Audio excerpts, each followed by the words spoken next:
Nicola Finco, consigliere regionale della Lega Nord. Consigliere, lei da tempo si sta battendo contro la chiusura del Tribunale di Bassano del Grappa. Perché a suo giudizio deve rimanere in vita e in attività questa struttura?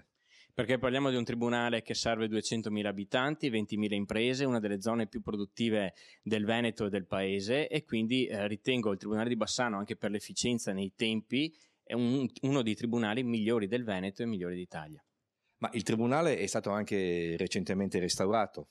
Sì, per il Tribunale di Bassano sono stati spesi recentemente 12 milioni di euro e a breve verranno consegnati i lavori, senza considerare che 5 anni fa sono stati spesi altri 10 milioni di euro per sistemare tutta la vecchia procura.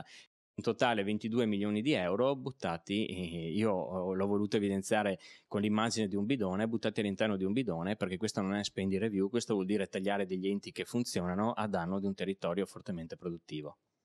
Avete altre manifestazioni in cantiere? La partita è ancora aperta a vostro giudizio? Beh, noi sicuramente non molliamo, il territorio è deciso ad andare avanti, le categorie economiche, i singoli cittadini, i sindaci, perché siamo sicuri che stiamo facendo una battaglia giusta, non una battaglia di campanilismo, ma una battaglia che è necessaria per il bene del nostro territorio e per il bene del Veneto.